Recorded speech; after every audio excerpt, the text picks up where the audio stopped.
Kinshasa bavuga yuko hari abasirikare n'abasivile 203 bahiciwe. Irumbashi hari 110 abasirikare n'abasivile. Kamina hari 60 abasirikare bari muri formation. Kabongo hakuye abasivile 5. Urumva umunyamurenge wese bafataga baramwica. Moba, Kalemi, Kirungu, Mpweto hari 134 barishwe. Mbutimaye Kananga hari abasirikare 13 n'abasivile barishwe. Likasi hari abasirikare 7 barishwe. Kisangani, Walikale, Lubutu hari abasirikare 85 barishwe. Kindu hari abasirikare 13 barishwe. Harako nkosora umunyamurenge ntiyahabwe n'igihugu. Ahubwo ne bw'igihugu bw'umunyamurenge ni kavukire. Nationalité d'origine ntizitangwa. Ubwene bw'igihugu bwa kavukire umuntu aba nyiri igihugu kavukire iyo wisanze warabyawe n'abavyeyi bafite ubwo bwene gihugu. Niyo en fait nationalité par filiation. Nationalité d'origine par filiation. Uri umukongomani kavukire kuko wabyawe n'abavyeyi b'abakongomani. Abavyeyi bacu n'abakongomani kuko Kongo ivuka yadusanze muri Kongo. Kunze gukoresha terme Yesu yakoresheje abwira abayuda yababwira ngo Aburahamu atarahaba nari mpari. Kongo itarahaba abanyamurenge bari bahari. Kongo yagiye kuvuka isanga abanyamurenge batuye ku butaka bwa Kongo. Urumva ntibahabwe n'igihugu. Notion y'ubwene gihugu ija gutangwa Kongo ija kwikukira ikagira ububasha bwo kulegifera itegeko rya nationalité yasanze umunyamurenge araho ngaho. Ngo bavuge ngo ni ideologie ya kabiri yayikora. No, ese umutegetsi uhari iwe kwarakora iki? Kwarakora iki? Kwari we commandant supreme wa FRDC. Ese ivyo bahaye bangiza birabarwa kuri kabira udaheruka. Binibukije reka ngashiremo nk'intuze umugabo umwe ngo yageza mu itabi rwihishwa iza fraude ngo buce bararyama n'umugore atese ko hanuka itabi ati none nirya ry'imirimba ko agize imyaka kitana avuye imirimba sinzi kabira nimba zazizwe ibyaha yaravuye imyaka n'imyaka. No, intambara ni iyi guverinoma ni yayisha abantu. Njewe niko ni mu kuvuga sinsiba kwandika tweet sinzabyihana kuko responsable numero 1 wa sécurité ni president wa republique. Igitangaza yerutse gukora yaravuze ngo intambara iri muri Sud Kivu itandukanye n'iri muri Nord Kivu. Ngo hari aho ni imirima bafu nibibazo by'imirima ngo yaborozi bonesheje y'abahinzi. Naribaje ndetse bamubwiye yuko ntuze Red Tabara igira ubutaka muri Kongo, igira umurima muri Kongo, ko ari yayica abantu cyane ngo byitwega noneho kuko abanyamurenge bafa bahe bazira imirima ya Red Tabara. Turaza kubigarukaho nabyo ngizi nsaba abantu nabibasabye kera utanga amakuru navuge kuko leta ya Kongo guverinoma ya Kongo ari yayica abantu. Ico gihe nitumara guza iyo mvugo communauté internationale izaba intéressé no kumenya noneho uburyo leta ihayica abantu izagira n'icibwira. Nimba OTAN yaratabaye muri Libye iha burenganzira na Conseil de sécurité nuko Kadhafi yari yatangiye kurasa abaturage birwanaho. Hariho une résistance armée muri Libye. Ndandetse bandika kuko y avait déjà une guerre civile. Hariho abantu bitwaje birwanisho ariko bahabirwanaho. Ariko OTAN ngo biconstate rero Conseil de sécurité ngo constate ituma OTAN ija kurwanya gouvernement ya Kadhafi. Intervention internationale amahanga ntiyatabara igihe tudahujije imvugo ngo turege yuko twitwa na guverinoma kuko habaye komisiyo mu bihumbi 2001 yari isabwe na guverinoma Canada igomba kwiga impamvu zatuma za leta zaza zitabara mu bihugu birimo amage nk'ayo ngayo. Baravuga ngo ni leta idafite ubushobozi bwo kurinda abaturage, icyo ni kimwe, cyangwa se idafite ubushake bwo kurinda umuturage, cyangwa se ifite uruhare mu guhungabanya umutekano w'abaturage. Ori wacu leta niyo itwica. Abasirikare ba leta nibo mwabonye abagore barashoje ubundi, nabwiye inka batesheje abaturage, nabwiye imihana yasenywe, abasirikare ba leta baraho ngaho. Noneho dore yahagurutse yiyunze na mayimayi mbere, noneho nubwo yakoraga yihishe. C'est vrai, rapport ya Nations Unies nabivuze ndi rapport ya Nations Unies, baravuga ngo ni rapport du groupe d'experts des Nations Unies yo ku itariki 10 z'ukwezi kwa gatandatu 2021 yemeza yuko les FARDC, abasirikare benshi ba FARDC bakoranye na mayimayi mu kugaba ibitero ku mihana y'abanyamurenge no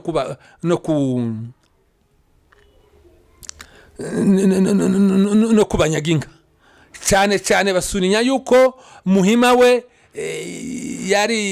yari plaque tournante yafete niwe byose byari bishingiyemo, ariko Muhima ni aje wa leta, ibikorwa byose akora byitirirwa leta.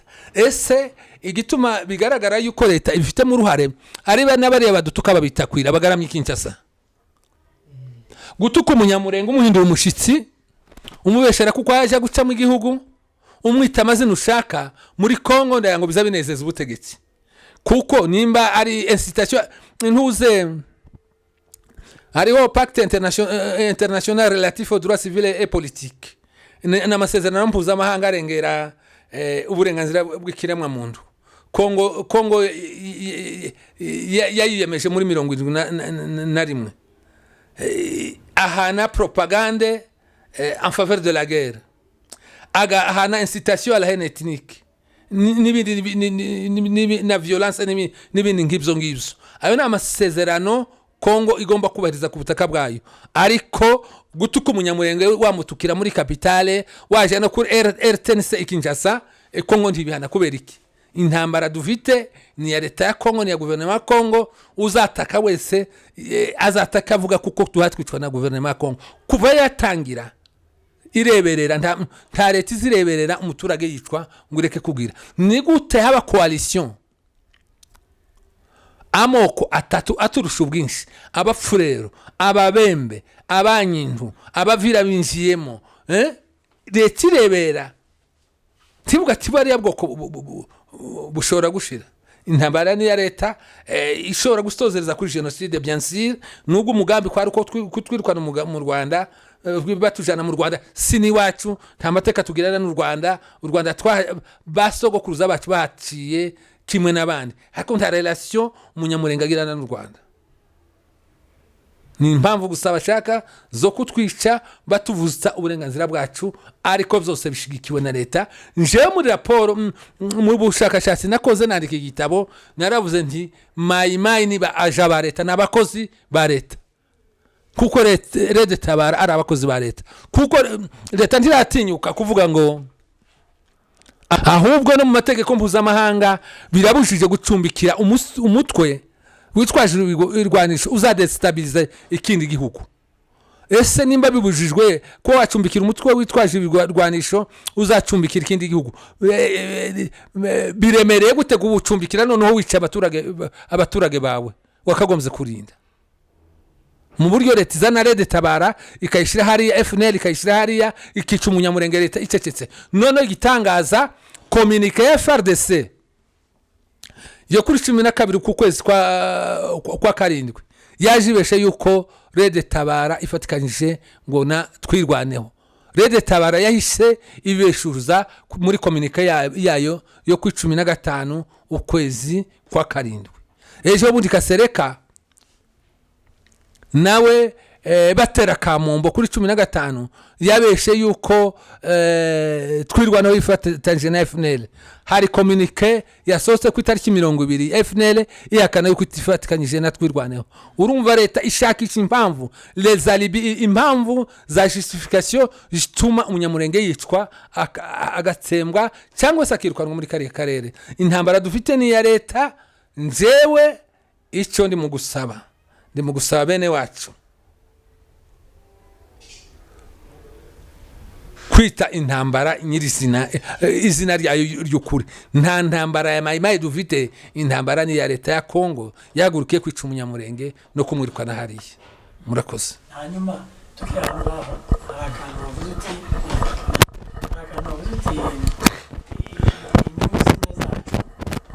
nabuze nti inyungu zinda zacu. Hari abantu bumva bari muri leta, njewe sinavuga ngo bavemo ariko bareke kuburanira leta. Haravuga ngo abasirikare ngo FARDC ni igomba kuri FARDC mu rubanza rwa Kambanda. Reka nsubira inyuma. Mu rubanza rwa Kambanda uriya wari premier ministre w'ingoma y'abatabazi bamureze icyaha cya non assistance à personne en danger, kudatabara bari mu kaga.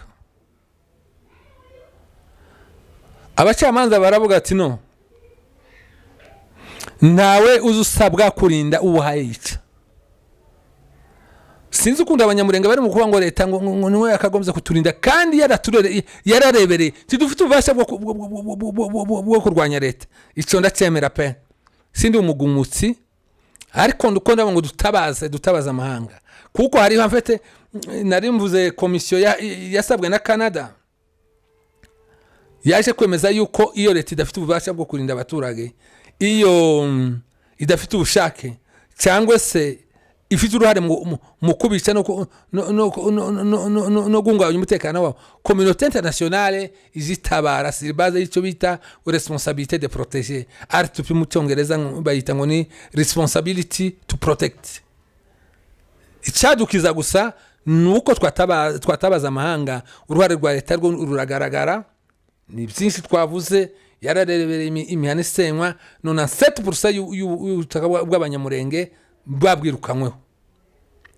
95% presque 95% cyangwa au-delà de 95% y'amatungo yaranyazwe kandi anyagwa na leta. Hari umugore wafashwe amateka ejo bundi batera kundono kumuramsa, yavuze yuko Gisiga yamwibwire wenyine, amubwira yuko 50% y'inka zinyagwa zijana FARDC, 50% zikagaburwa hagati ya mayimayi na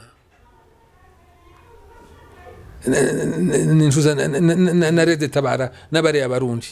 Ruva intambara ni ya leta ni ifite mu nyungu cyane kwirukana umunyamurenge. Sinzi ikishaka kumusimbuza ariko no kurya amatungo yiwe. Kavuga ngo twakizwa n'ikintu kimwe, buza amajwi tugataka kuko leta ari yitwishe. Wenda amahanga azagera igihe nabyumva yacyaha leta ya Kongo ikava ku mugambi wayo. Murakoze. Maître, murakoze cyane ku kiganiro cyiza mutanze. Hanyuma mwe muri abanyamategeko, uretse kuvuga ngo abanyamurenge bose bahuze umugambi umwe, ni ikintu kinagoye. Buriya n'abakongomani nabo wenda wasanga batanahuje. Hari nabo bamwe na bamwe twumva bavuga bakavuga ati yeme Kongo murimo kurenganya abanyamurenge. Mwebwe nk'abanyamategeko niki murimo gukora kugira ngo mukomeze mugaragaze buno bwicanyi bwo kuvugira ubwoko? Murimo gukora iki kugira ngo bino bintu bihagarare? Ikindi cyanyuma wenda na mugenzi wanjye araza kubaza, ese bano bantu barimo kwica abanyamurenge, wenda tubanza tureke kubaza ikibazo nimba ari genocide cyangwa nimba ari ubwicanyi ko wanabikomojeho. Ese intambara iramutse irangiye umunyamurenge wenda akagira n'imbaraga, kuko hari igihe abantu bakora ibintu bakagira ngo birarangiye kuriya. Turabizi hari abakongomani babiri inyuma b'abayobozi biki. Ese muratekereza ko bahanwa gute? Amategeko abiteganya gute?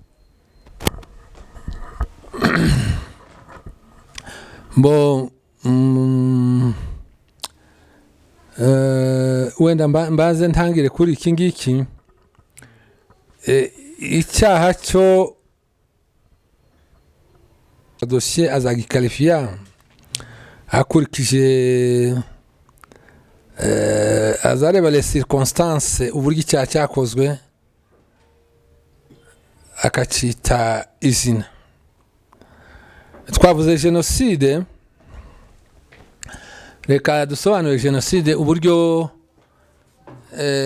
konvansiyo ya yo mu mwaka 48 ni konvansiyo ya Nations Unies yashizweho nyuma y'intambara ya kabiri y'isi. Tuvuge uko isobanura jenoside, murambabarira byanditse mu Gifaransa, baravuga ngo jenoside yumvikana nka kimwe mu bikorwa bikurikira igihe bikozwe mu ntego yo gutsemba igice cyangwa se ubwoko bwose, ushobora kuba groupe nationale ugamije gutsemba abakongomani bose groupe nationale, cyangwa se groupe ethnique igice kimwe cy'ubwoko n'ubwoko buto ariko ugamije gutsemba bwose cyangwa se gice cyabwo. Si ngombwa ngo ube umugambi wari uwo kuvuga ngo urica abanyamurenge bose, ariko igihe ugamije kwica n'igice kimwe cy'abanyamurenge ugitsemba deja byitwa jenoside. Cyangwa se groupe raciale ukavuga ati turica abirabura, tuvuga abanyamerika bakavuga ati twishe abirabura, igice cy'abirabura muri Amerika, cyangwa se abirabura bose, iyo yitwa jenoside. Cyangwa se groupe religieux, igihe uvuze uti reka twice abanyedini, abaporto barangize cyangwa ba musulman kiburera n'abandi, ugomba kuba ufite umugambi, bareba umugambi wari ufite. Ese wari ugamije gutsemba bose cyangwa se igice? Sasa ibikorwa nyabyo iba meurtre de membre du groupe ukica abagize ubwo bwoko,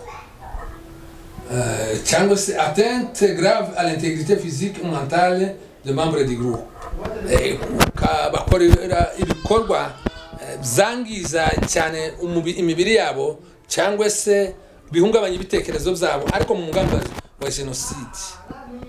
Cyangwa se bakavuga ngo soumission intentionnelle du groupe à des conditions d'existence devant entraîner sa destruction physique totale ou partielle. Wenda ukabashyira muri condition mu buryo bagenda bapfa bakazashira cyangwa igice nyamunini kigapfa. Niho nandika igitabo naravuze ntiriya kuba konfina mu Minembwe ukabazitira batajya guhinga, urengukiye Kivumu aricwa, wabambuye amatungo, nuko washyira mu makondisiyo ashobora kuzasozereza kubamara. Aho ngaho hashobora kuza elema ya jenoside, nka kuriya kwirukana abaturage Kamombo, urabangaje bari muri natira ahantu badafite ibyo kurya, ibyo bari bahinze, ibyo bari bejeje urabitwitse, kandi ko birakorwa na leta. Ibyo nabyo nukubasumeta mu makondisiyo ashobora kugusozereza kugupfa kw'igice nyamunini, twashobora kwenterwa muri kondisiyo za jenoside. Nubwo umugambi wa depart watangiye ari wo kwirukana, kuko twagiye tubibona, kuko twagiye twumva muri za revendication zabo, ariko nanone ibikorwa nyabyo byagiye bikorwa bishobora gutuma buriya bwoko buhigwa kuriya hapfa mu igice cyinshi. Usibye ko ukoraga analyse bon intention yo twavuga tuti babikora n'ubundi nicyo bari bagamije. Umucamanza ahera aho ngaho akanaliza akavuga ati uyu wakoze ibi ngibi yaragamije gutsemba, akabona gano no gutanga igihano. Ubu ngubu muri Congo igihano gihanitse nintuze ni peine perpétuelle à perpétuité, igihano cya burundu. kuko ntuze pende moro barasa n'abayisubitse nubwo batayaboroje mu mategeko irasa n'ihagaze ntibahaye bagira biterwa n'uruhare umuntu yabigizemo hari abahabwa ico gihano kubera ubwicanyi nyine bagiye bakora muri makena n'ivyo ngivyo ariko biterwa nanone n'uruhare umuntu yabigizemo kuko bareba degré za responsabilité abari bahagariye abandi se nimba abantu bakoreshwaga twabonye hariya mu Rwanda hari abantu bagiye bahabwa ibihano byoroheje kuko bagiye bashumurizwa batererwa kwica abantu banabitegetswe ariko muri Kongo ho ziya za gupfa marima izo urumva ibyo ari byose nimba leta yaranazihaye intuze fevere kwica nabo bikora n'ubushake n'igihano bahabwa cyaba gihanitse. Urakoze. Ya murakoze. Turimo kugana ku musozo. Hari bigereranyo wagiye duha uvuga ko wewe mu bushakashatsi wakoze wasanze 97% imihana y'abanyamurenge bari batuyemo yarasenywe. Inka zabo 95% ziranyagwa. Ubwo na amatungo. No kuvuga ngo abanyamurenge bose aho bari ku isi basigaranye 5% mu mitungo yabo bari bafite. Nabyo urabikema urumva biraganisha mu 100%. Nkuko urebye nta mitungo basigaranye. Itarajanywe na mayimayi yishwe n'inzara. Bya bindi bavuze ngo coalition bahuriza ahantu bakabashira muri condition zituma nanone batabaho bagapfa bariko byahereye mu byo mu muteguro baba bateguriye. Ikindi batwikirwa amazu 90 nabwo wagereranije uravuga ati hafi 97 cyangwa se n'8 imihana yarasenyutse hasigaye mu minembwe agace gatoya. No kuvuga rero abandi barishwe urumva bagizwe impunzi kandi ni ikibazo kibasiye umuntu umwe mwijambo rimwe nk'umunyamategeko kandi umaze kudusomera ingingo zerekana genocide niki urabidusomeye hano. Jewe uko mbyumvise numva iri ari genocide yuzuye sero nibyo numvishije basomye hariya. Ndagira ngo wewe nkawe nk'umunyamategeko ubwira abantu ni genocide cyangwa n'ubwicanyi.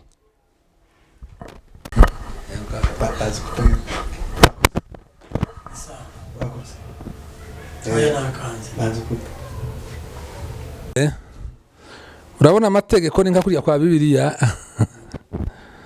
nabuze nti umugambi dukurikije n'uburyo intambara yagiye irwanwa nuko buryo uturere twasenywe byagaragaraga ndetse n'ibyo bivugiraga byagaragaraga yuko umugambi ari wo kwirukana umunyamurenge aricyo twita nettoyage ethnique ariko biherekejwe n'ubwicanyi. Ariko nanone condition abaturage barimo nizo tuvuga zishobora gusozereza kuri genocide kuko bari abantu bakubiwe hariya badahinga badatarabuka kandi nabo basa n'abaharindiriye icyo tutazi bagenda bapfa umwe ariko nanone n'abariya babarwanya sinizera yuko umunsi bashikira minembwe bareka harusimba. Nico gituma nzavuga ngo ni intambara ya nettoyage ethnique tanda au génocide. Ni intambara igamije kwirukana umunyamurenge isozereza kuri genocide. Ifite kuzasozereza kuri genocide. Wenda igice kimwe ntabwo twavuga ko ari genocide kuko nimba abantu wenda tutaragira kuri icyo gice kuvuga ngo gusoreza kuri genocide nta gice kigaragaza koko hari aho byamaze kuba genocide cyane ko niba uriye amatungo amatungo ntigira muri ntigira muri jenoside icyo no nshaka gusenya imihanda ntigira muri ahubwo biriya icyo nshaka kuvuga ufashe amatungo y'abantu urayamaze ufashe abantu babumbiye mu gace kamwe ntibahinga amatungo bakagombye kurya wenda yabo urayamaze ikigaragara nuko bagiye kwicwa n'inzara ese iyo ntiyaba jenoside bo twasomye akangaka kavuga ngo soumission intentionnelle du groupe à des conditions d'existence devant entraîner sa destruction physique totale ou partielle. Tugisoma akangaka turebye na condition umunyamurenge arimo, umunyamurenge w'umworozi wari utunzwe n'inka yiwe, niyo yamuhingiraga niyo yamugaburiraga ntakifite, yewe ntagifite na liberté yo guhinga nubwo benshi batabishoboye, aho ashaka aho yerekera hose aricwa. Ibi ngibi nibyo navuze ngo kondisiyo bashyizwemo zisozereza kuri jenoside, mu buryo twavuga ngo iya ntambara irimo n'umugambi wo gusema umunyamurenge. murakoze cyane, wenda turimo turanaga no ku musozi ndumva ikiganiro ari kirekire. Nje hari ikintu nshaka kugarukaho cyane kirebana n'aya maco y'inda bavuze no kuba umuntu dufite ngubu dufite abanyamurenge mu nzego za leta, hari imyanya bafite iri ku rwego rugaragara ruri hejuru. Dufite ba ministre, dufite ba generale, dufite n'izindi nzego wenda ziri hasi y'aho ngaho, ariko kugeza ubu ngubu sinzi impamvu ituma ntacyo bagaragaza. Wenda navuga ko ari hariya wavuze uti tunanirwa kwivugira kwisambira bitewe n'uko n'amaco y'inda, bitewe n'inyungu z'abantu ku giti cyabo. Ese abo bantu bo mwabavuga iki?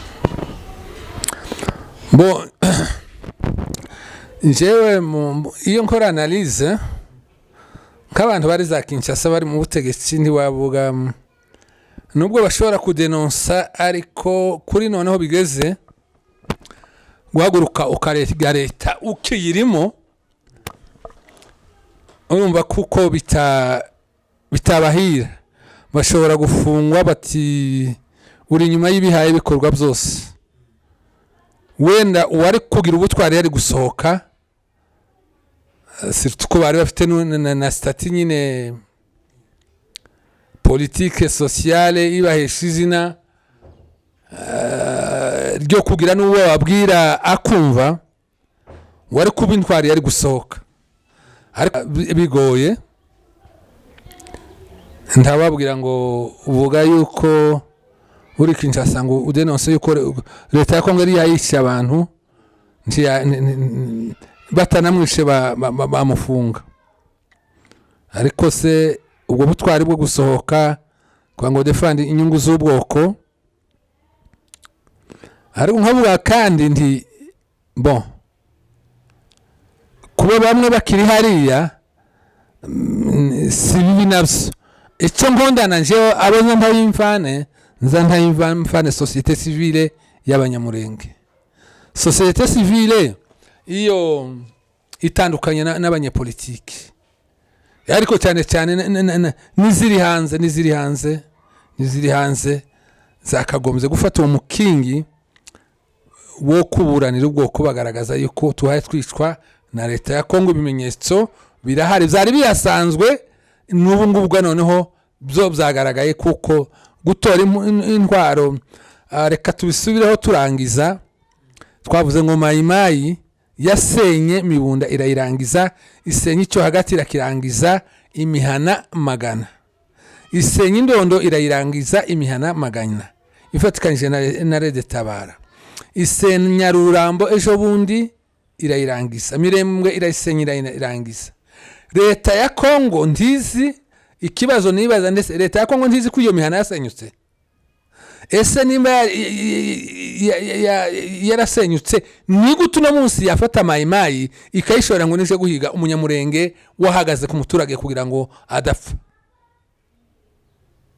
kavuga ngo ibimenyetso byo birahari, sosiyete sivile y'abanyamurenge bakagombye guhagarara bakarega leta batajenjeka, bakarega leta badatinya, kuko nicyo cyadukiza pe. Tidufite imbaraga zo kurwanya leta, ntituzanazibona, ariko icyo twari dushoboye ni ukwirega tugaragariza amahanga yuko ari yayitwica. Tukazaza tureka kujana za reclamation igihe hakozwe manifestation, ukumva twavuze mayimayi cyane, kandi mayimayi ari umukozi wa leta. Mayimayi yahawe kiraka cyo kwica umunyamurenge no kumwirukana. Rede Tabara yahawe kiraka cyo kwica umunyamurenge no kumwirukana. Ibyo ngibyo tutarabisobanura neza ngo abantu babyumve, turacyafite ibibazo.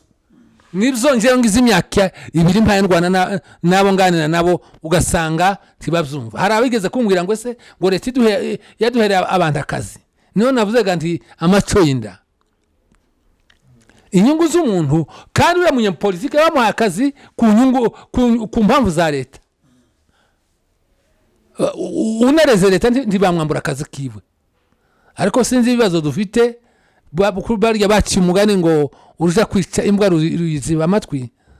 Sinzi ukuntu inyungu z'ubwoko twaziye ipoteka hejuru ya poste dufite, imwe nimba ari umujenerali, nimba ari y'umuministre cyangwa iki.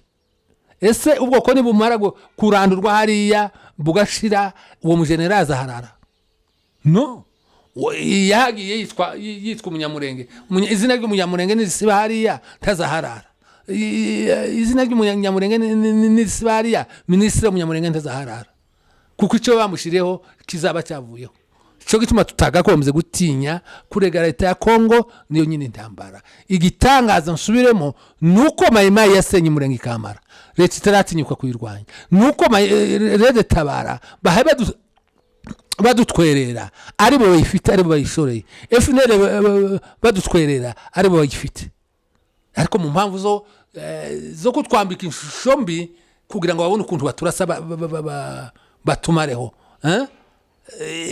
Itariki 20 z'ukwezi kwa 7 mwaka 2022 nibwo Conseil de Gouvernement yateranye. C'était muri 40e réunion ya Conseil de Gouvernement, irateranira avuga ngo barase twirwanaho ntuzi. Barabitindije, hari abazamaganye. Ejo bundi ya desira irasohoka. Umugambi wabo gusa kwari gukuraho twirwaneho, kuko yabaye obstacle, yabaye inzitizi kugira ngo bagere ku mugambi bafite wo kwirukana umunyamurenge no kumutsemba ku butaka bwa Kongo. Nivyo ngivyo abacu bumve turege leta. Ya Metre arakoze cyane ku kiganiro cyiza duhaye.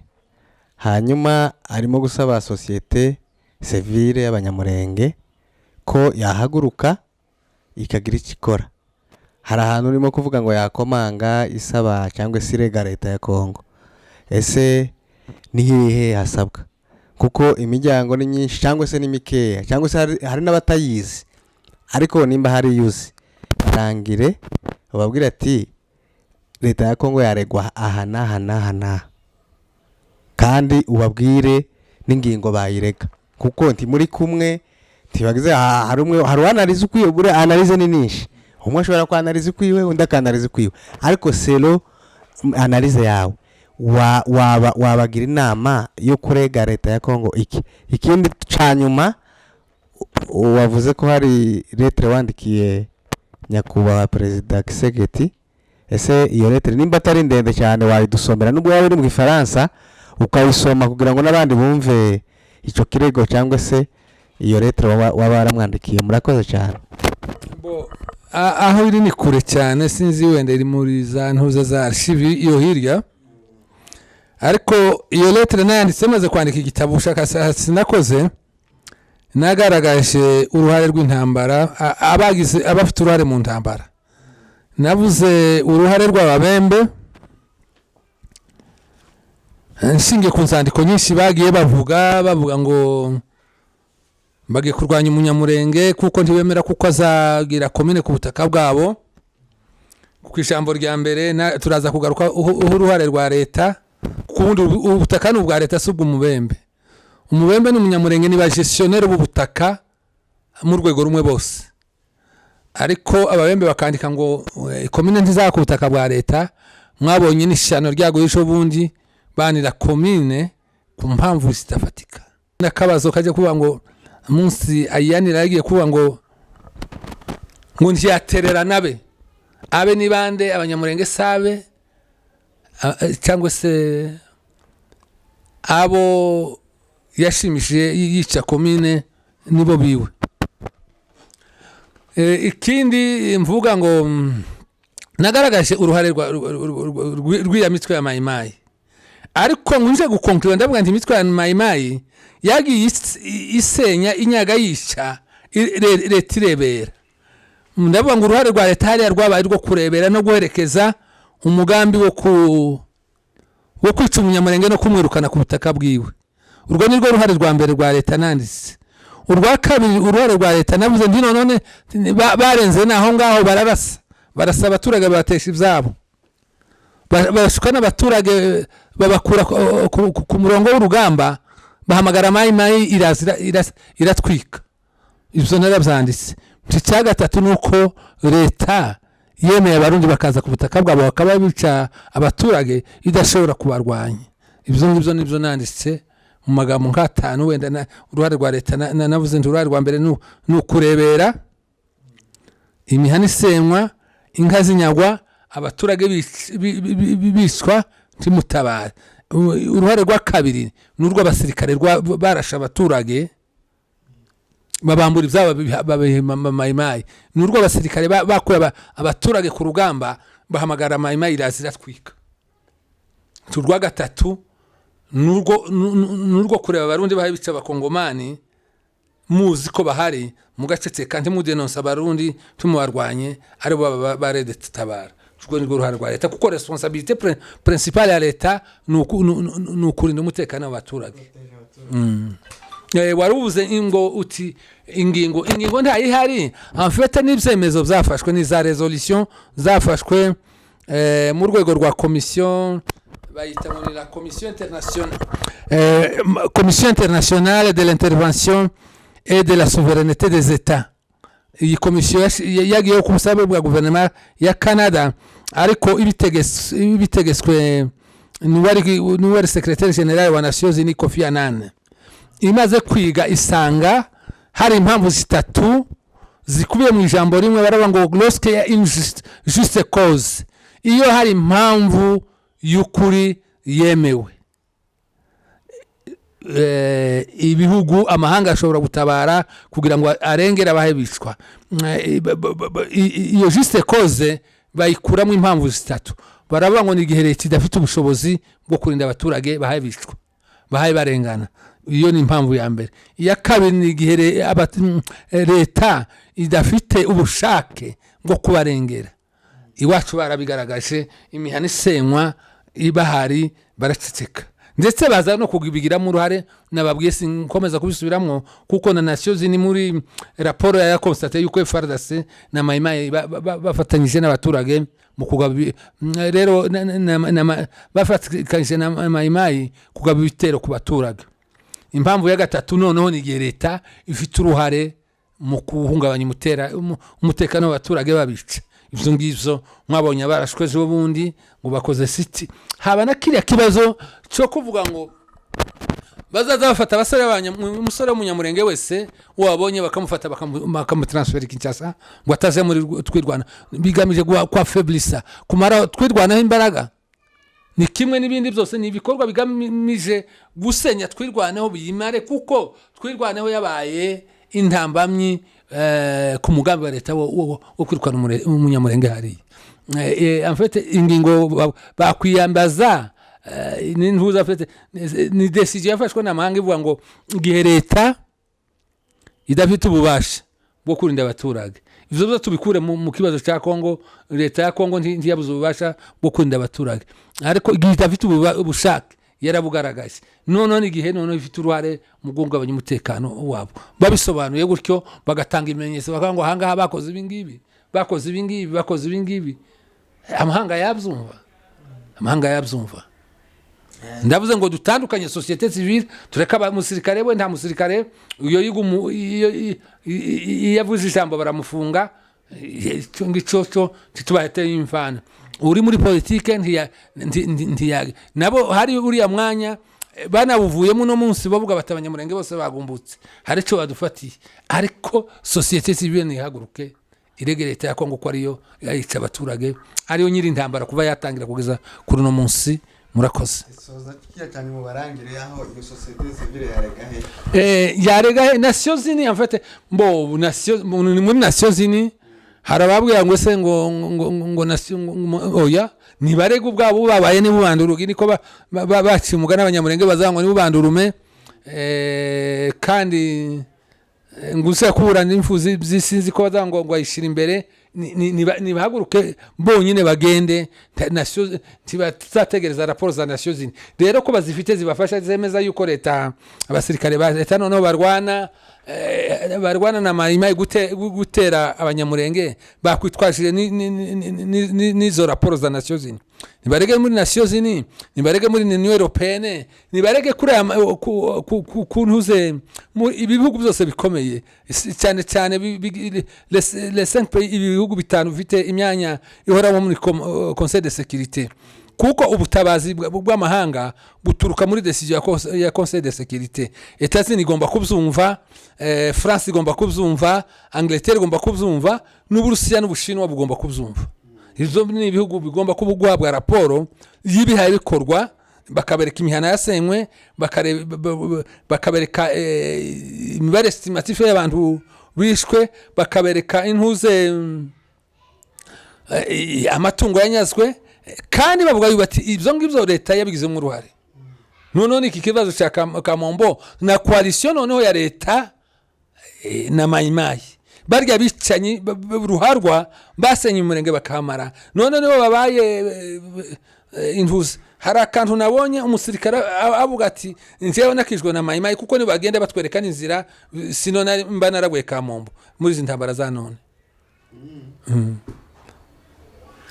nibyo ngibyo turimo gusoza metre atunze agatoki societe civile ese iyo societe civile mu banyamurenge irahari irakora hari abo muzi yobowe nande icyicaro cyayo gikuru kirihe muzamuvugana se hari inama uzubagira nubwo wowe uri kure ariko ndatekereza ko ubunyine isi yoroshe yaregeranye mu buryo bwa communication nimba hari inama muzamuvugana wenda nimbuzi hari aho babigejeje sinzi hanyuma hari igitabo ndimo kubona hano kandi ndimo kubona kirimo ama reference menshi hari abasomyi baba bakeneye gusoma ndabona titre kivuga ngo la guerre de Minembwe opération ethnique de ou génocide de Banyamurenge ni ikibazo ubwo rero unabwo ugira icyo babwira abantu abakeneye gusoma kigura ngahe kirimo iki kugira ngo baze tuze kubarangira aho bakibona n'amafaranga gishobora kuba cyagura sawa sikibazo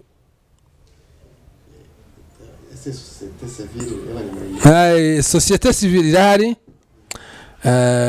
mahoro ni societe civile kandi iri ahantu bari protege gakondo za mutualite ziri muri Australia ziri mu Buraya ziri hehe ahantu uburenganzira bw'ikiremwa muntu butanizwe abo ngabo batuvuganira abo ngabo ndavuga nti bahaguruke rwose yego bari basanzwe babikora ariko noneho bahindure discours bakure Maimai mu kanwa Maimai ni agent ndabaheza urugero umwaka w'igihumbi kimwe magana 980 ambasade ya Etats-Unis yarafashwe Tehran nuze hariya muri Iran ifatwa n'abanyeshuri baba revolutionnaire ngo buce Etats-Unis ishikiriza Cour internationale de justice kirego irega leta ya Iran kuko ariyo yari inyuma y'abari abanyeshuri urukiko rwiye gusuzuma icyo kibazo ruranzura ngo abanyeshuri ku giti cyabo bagifata ambasade babikoze bigaragara kuko wenda ari abantu babikoze à titre privé, kuko twavuga ngo mayimayi wenda twashoboraga gukeka kuko ari abaturage bimvagatinyije batera abandi, ariko batera imbere baravuga ati ambasade zimaze gufatwa, ambasade na konsule ya Etats-Unis bimaze gufatwa, Iran yari ifite inshingano zo kurinda inzu z'ama ambasade n'iza konsule, kubitarabikoze irasa niyafatikanyije n'abariya bateye ambasade bagafata abadiplomate. Noneho bongeraho baravuga bati noneho bamaze no kwafata, leta ya Iran yakoze amakosa biciye umuyobozi wayo w'idini mukuru wavuze ngo abanyamerika ntibakwiriye kubona une protection internationale, amahanga ntagomba kubarengera. Bigaragaraga noneho kuko bari nyuma y'uriya mugambi. None navuga ngo aje gukonklera baravuga ngo bariya abanyeshuri bafashe ntuza ambasade ya Etats-Unis na konsula yaho muri Tehran bari ba agent, bari abakozi ba leta ya Iran. Njewe la conclusion mfite kuri uno munsi nuko le mayimayi ari ba na Red Tabara ari ba agent ba gouvernement congolais, n'abantu bahaye ikiraka cyo kwica umunyamurenge no kumusenyera no kumwirukana. Dushobore gufata iyo disikuru tukayigurisha gutyo, amahanga yatwumva yadutabara.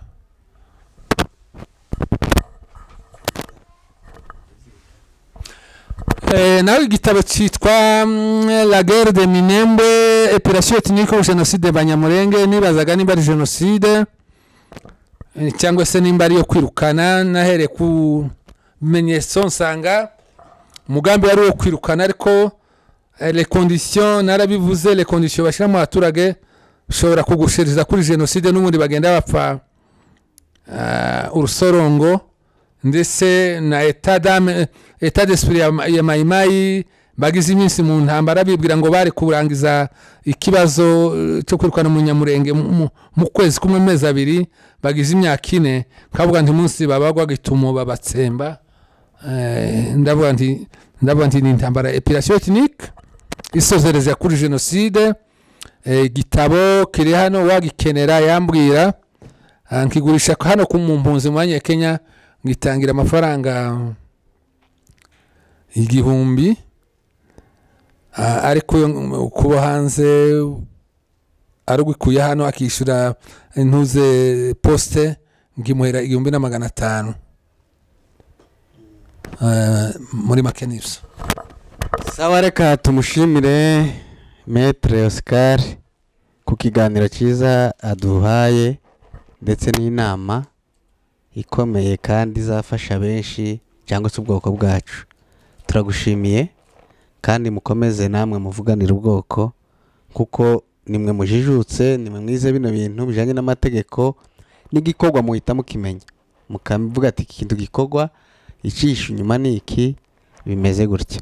Rero tutarondogoye turabashimiye. Sinzi nimba hari ikindi undi mwihariko cyangwa se ikindi cyifuzo ukeneye kugeza ku bagukurikiye, nimba gihari wakibagezaho mu ijambo ritoya kugira ngo tuze kugana ku musozo.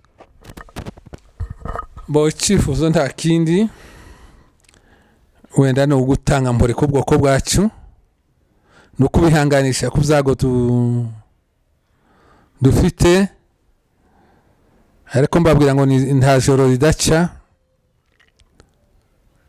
kandi basaba hamwe no kwirwanaho byose, kuko imbere y'intuze ubuzima n'abakuru bacu umugani ngo amagara yaterewe hejuru masamaye, kwirwanaho n'isama amagara.